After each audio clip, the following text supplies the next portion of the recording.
Assalamualaikum warahmatullahi wabarakatuh. Hai semuanya, perkenalkan nama aku Zalika Distia Damayanti. Saya dari Prodi Sejarah Angkatan 2023. Di sini saya akan mempresentasikan dua materi. Nah, di sini saya akan menjelaskan mengenai materi pertama yang berjudul Pertumbuhan dan Perkembangan Manusia.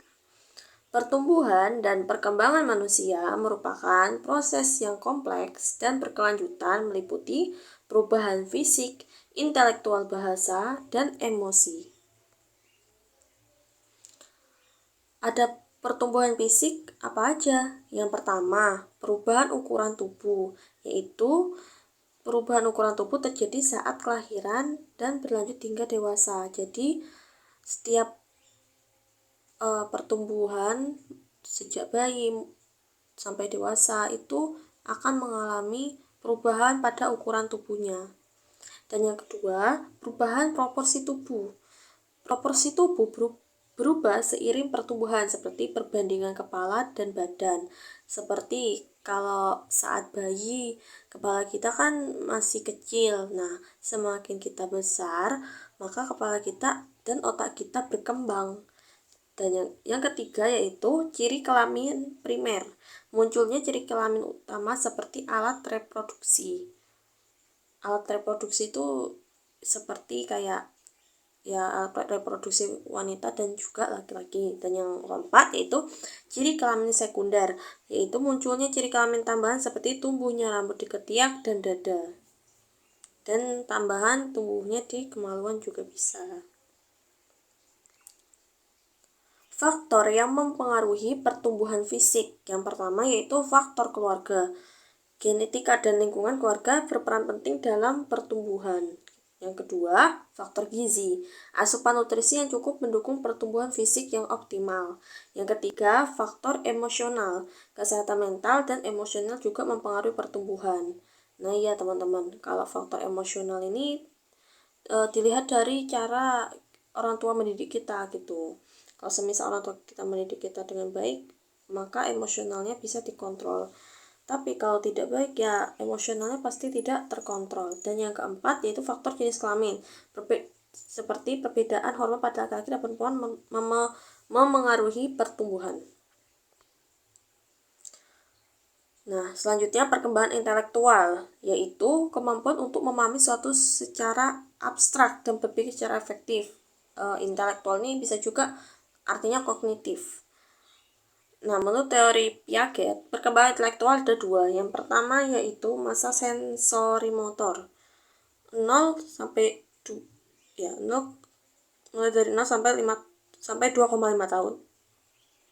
Dan yang kedua, masa praoperasional 2,5 sampai 7 tahun. Dan yang ketiga, masa konkreto prerasional dimulai dari umur 7 sampai 11 tahun dan masa operasional 11 sampai dewasa umurnya.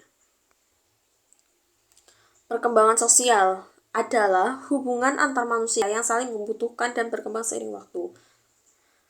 Nah, menurut teori Erikson menggambarkan bahwa tahapan perkembangan kepribadian dari bayi hingga dewasa. Perkembangan sosial ada tahapannya. Nah, yang selanjutnya perkembangan bahasa. Yang ada beberapa tahapan. Yang pertama, tahap pralinguistik usia 0 sampai 1 tahun. Bayi mencoba berkomunikasi melalui suara dan gerakan. Nah, ini buat calon ibu ini harus tahu bagaimana pertumbuhan dan perkembangan bayi. Apalagi emosionalnya seperti apa dan kita sebagai orang tua harus bagaimana gitu. Dan yang kedua, linguistik usianya 1 ke atas. Anak mulai mengucapkan kata-kata yang menyerupai ucapan orang dewasa. Nah iya teman-teman, soalnya kan bayi itu kan bisa melihat percakapan orang tua itu bagaimana. Kalau semisal orang tuanya berkata toksik atau seperti atau apapun, pasti anaknya juga akan berbicara toksik. Sedangkan kalau misalkan orang tua bisa mengontrol emosinya, ya agar tidak berbicara kotor di depan anaknya, pasti anak tersebut akan mengikutinya hal yang positif juga gitu. Nah, selanjutnya itu perkembangan emosi adalah pengalaman afektif yang disertai penyesuaian diri terhadap keadaan mental dan fisik. Perubahan fisiknya, emosi memicu perubahan fisik seperti detak jantung dan pernapasan. Ya, gini, kalau semisal kita emosi pasti detak jantung kita tuh seperti cepat dan napas kita tuh terengah-engah gitu. Nah, materi selanjutnya yaitu tahapan masa perkembangan. Yang pertama, masa prenatal. Tahap perkembangan sebelum kelahiran ditandai dengan pembentukan organ fisik. Dan yang kedua, masa kelahiran. Perubahan kondisi psikologi bayi secara drastis dan revolusioner. Nah, yang ketiga, masa bayi. Periode vital, fondasi fisik dan mental bayi untuk pertumbuhan selanjutnya. Dan yang keempat, masa kanak-kanak. Periode estetis bayi tumbuh dan belajar mengembangkan keterampilan motor. Jadi, dimulai dari masa prenatal sebelum kelahiran tuh kita prenatal ini seperti menjelaskan mengenai kehamilan dari awal sampai akhir, bagaimana pembentukan zigot, terus otak kita, telinga kita di waktu di kandungan ibunya. Dan masa kelahiran tuh seperti kalau misalkan bayi udah lahir tubuhnya sempurna. Nah, ini masa bayi. Masa bayi ini kayak bayi itu harus beradaptasi dengan dunia gitu. Masa kanak-kanak ini anak-anak harus belajar keterampilan motorik. Masa anak-anak ada 3. Yang pertama, masa anak awal. Usia 6-7 tahun, anak mulai belajar berinteraksi dengan teman sebaya. Nah, iya teman-teman, soalnya nggak selalu sama orang tua juga. Jadi anak-anak harus belajar berinteraksi dengan teman sebaya, walaupun itu awal mulanya pasti malu-malu gitu kan. Dan yang kedua, masa anak tengah, usia 8-9 tahun, anak mengembangkan kemampuan kognitif dan sosial.